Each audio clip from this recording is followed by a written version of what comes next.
Halo semua, perkenalkan nama saya Desiana Rahmawati. Hari ini saya akan mempresentasikan memahami dinamika komunikasi di era digital. Nah, yang pertama yaitu kita akan mulai dengan pengertiannya, yaitu komunikasi online. Apa sih itu komunikasi online? Komunikasi online adalah cara kita berinteraksi menggunakan teknologi digital seperti mengirim pesan melalui email, chatting, video call, atau berbicara di forum online.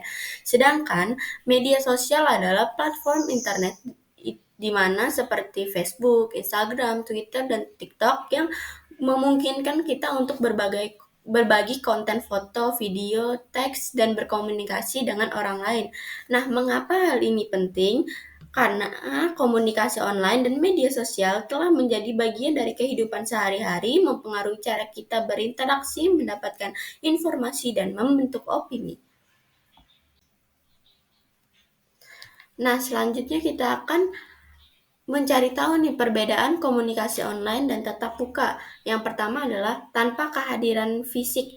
Dalam komunikasi online, kita tidak bertemu langsung, jadi tidak ada ekspresi wajah atau bahasa tubuh yang bisa dilihat. Ini bisa membuat pesan jadi tidak jelas atau salah paham. Nah, lalu yang kedua adalah kecepatan jangkauan. Komunikasi online memungkinkan pesan disebarkan dengan cara cepat dan bisa menjangkau orang lain di seluruh dunia. Misalnya sebuah tweet bisa dilihat oleh ribuan orang dalam hitungan detik. Lalu ada anonimitas, yaitu di mana media sosial orang bisa berinteraksi tanpa mengungkapkan identitas mereka. Ini bisa baik karena menjaga privasi, tapi juga bisa buruk karena memicu perilaku, perilaku negatif seperti cyberbullying. Nah, selanjutnya adalah dampak positif komunikasi online dan media sosial konektivitas. Yang pertama adalah konektivitas global, yaitu di mana media sosial memungkinkan kita berhubungan dengan siapa saja, di mana saja, tanpa batas dan jarak. Ini membuka peluang untuk menjalin hubungan baru dan belajar berbagai banyak budaya. Lalu yang kedua adalah akses informasi. Informasi sekarang sangat mudah diakses. Misalnya jika Anda ingin belajar tentang topik tertentu, Anda bisa dengan cepat menemukan video, artikel, atau diskusi di media sosial tentang topik tersebut. Lalu yang ketiga adalah platform kolaborasi, di mana media sosial memudahkan kolaborasi baik untuk proyek kerja, gerakan sosial, dan komunitas hobi. Misalnya grup Facebook bisa menjadi tempat bagi penggemar buku untuk berdiskusi tentang buku favorit mereka. Nah, yang terakhir adalah partisipasi publik, yaitu di mana media sosial memungkinkan lebih banyak orang terlibat dalam diskusi tentang isu-isu penting seperti lingkungan, hak asasi manusia, maupun dengan politik. Nah, selanjutnya adalah tantangan komunikasi online dan media sosial. Nah, tantangannya kita bagi menjadi 4, yaitu yang pertama adalah misinformasi dan hoax. Informasi palsu bisa menyebar dengan cepat di media sosial dan menyesatkan orang dan memicu kepanikan. Misalnya selama terjadi pandemi, banyak hoax tentang COVID-19 yang membingungkan masyarakat. Lalu yang kedua adalah cyberbullying dan hate speech, yaitu tanpa kontrol yang baik, media sosial bisa menjadi tempat perilaku negatif seperti penghinaan, bullying, dan ujaran kebencian. Lalu yang ketiga adalah privasi dan keamanan data. Data pribadi kita bisa terekspos atau disalahgunakan di internet. Misalnya jika Anda tidak berhati-hati, informasi pribadi bisa dicuri oleh pihak yang tidak bertanggung jawab. Dan yang terakhir adalah ketergantungan atau adiksi. Penggunaan media sosial yang berlebihan bisa membuat orang kecanduan, mengurangi produktivitas, dan juga menyebabkan gangguan kesehatan mental seperti kecemasan. Nah, lalu kita akan mempelajari nih etiket dan netiket dalam komunikasi di media sosial dan media online. Nah, pertama netiket. Netiket tersendiri itu adalah etiket internet.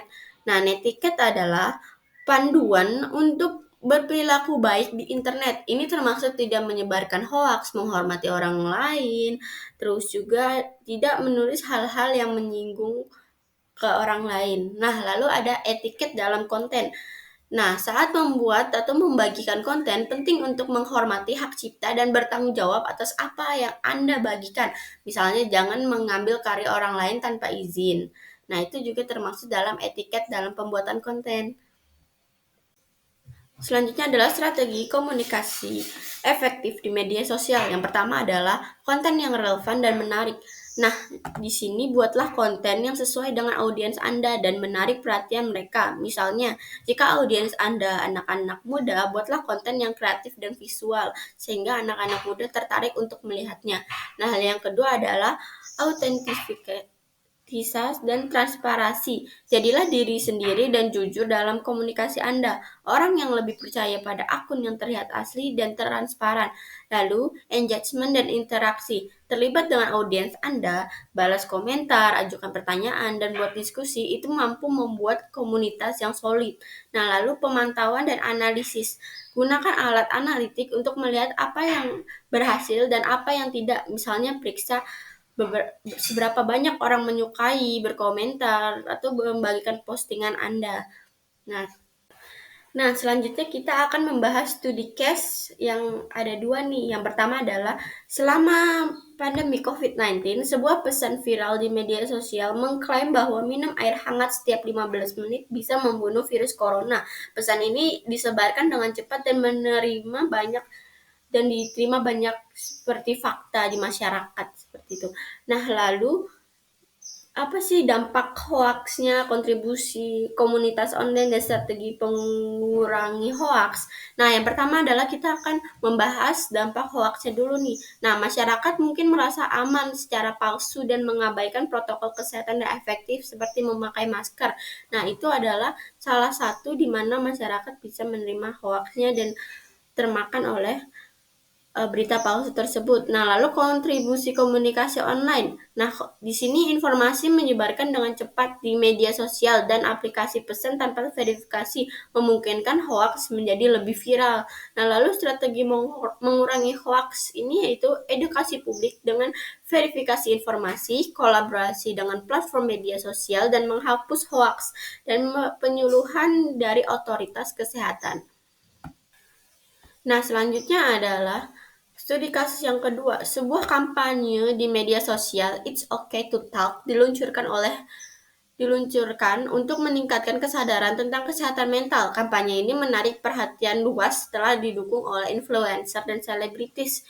Nah, keberhasilan kampanyenya ini yaitu pesan yang emosional dan relevan, dukungan dari influencer, serta penggunaan hashtag yang efektif membuat kampanye ini viral.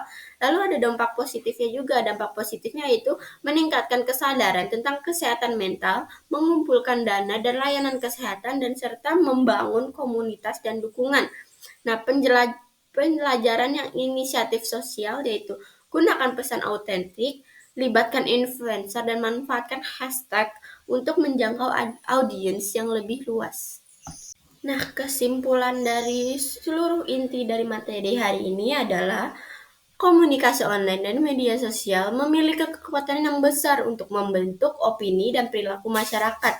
Sementara ada banyak manfaat dan juga ada banyak tantangan yang perlu diatasi seperti misinformasi dan privasi.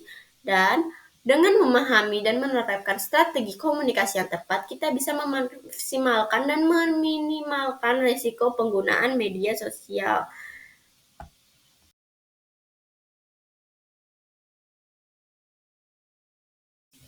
Sekian dari saya, kurang lebihnya mohon maaf. Apabila ada pertanyaan yang mengenai topik ini, bisa ditanyakan melalui kolom komentar di bawah. Dan sampai jumpa pada pertemuan berikutnya.